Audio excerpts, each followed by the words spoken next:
Hello dear students, इस video में हम मनी के बारे में पढ़ेंगे। मनी मतलब पैसा, जो करेंसी हम यूज़ करते हैं, जिस चीज़ से हम किसी चीज़ को खरीद या बेच सकते हैं, उसको हम मनी बोलते हैं।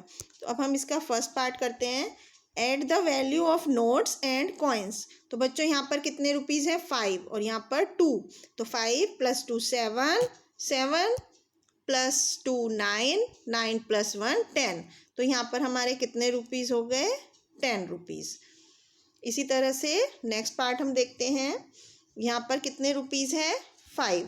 5 + 2 7, 7 + 2 9, 9 + 2 11, 11 + 1 13, 12। तो इस तरह से हम अपने रुपीज़ को सम करते हैं। इसी तरह से हम बाकी के क्वेश्चंस को भी सॉल्व कर सकते हैं। इसके बाद बच्चों हम सेकंड क्वेश्चन की तरफ चलते हैं। सेकंड क्वेश्चन में क्या करना है? Circle the notes and coins needed to make the given amount.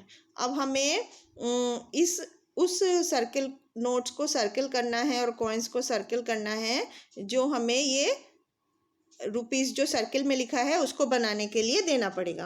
अब जैसे फर्स्ट पार्ट में हम देखते हैं, तो सर्किल में क्या लिखा है? 8 रुपीज़। अब 8 रुपीज़ देने के लिए हम 5 रुपये देंगे तो नहीं होगा, 1 रुपये देंगे तो भी नहीं होगा। तो हमें कम से कम कौन सा नोट देना पड़ेगा? 20 रुपीज़ का नोट देना पड़ेगा, या उसके बाद हम 50 रुपीज़ का भी नोट दे सकते हैं। तो हम सिर्फ 20 रुपीज़ का नोट देंगे तो हमारा 8 रुपया उसमें से डिडक्ट हो जाएगा। अब इसी तरह से अगर हम 12 रुपीज़ पे करना है तो हमें 5 रुपीज़ का नोट देने से नहीं होगा, 10 का देने से नहीं होगा। या तो हम 10 + 2 का कॉइन देंगे, या फिर हम 20 रुपीज़ का नोट देंगे।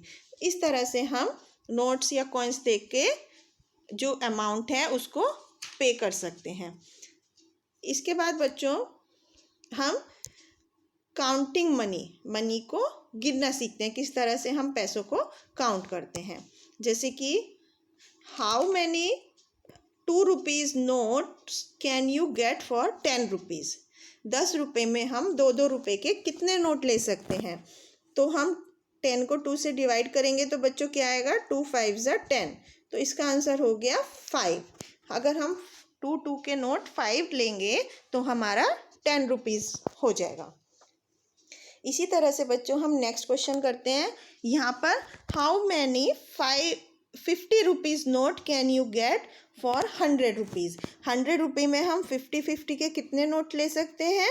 2 नोट्स, क्योंकि 50 + 50 100। इसी तरह से हम बाकी के पार्ट्स को भी सॉल्व कर सकते हैं। इसके बाद बच्चों हम क्वेश्चन नंबर 2 की तरफ चलते हैं।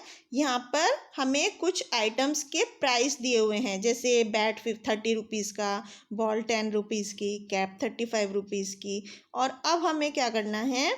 हमें उनमें से कुछ चीज़ें खरीदनी है, तो उसके लिए हमें कितना अमाउंट पे करना है, हमें वो फाइंड करना है। जैसे कि फर्स्ट पार्ट में अगर हम देखें तो यहाँ पर हमें 2 डॉल्स खरीदनी है और 1 एप्पल खरीदना है। तो बच्चों 2 डॉल्स, 1 डॉल की कीमत कितनी है? 20 रुपीज़। तो 2 डॉल की कीमत कितनी हो जाएगी? 40 रुपीज़। और 1 एप्पल कितने का है? 5 रुपीज़ का। तो 1 एप्पल खरीदा तो 5, तो टोटल कितने हो गए?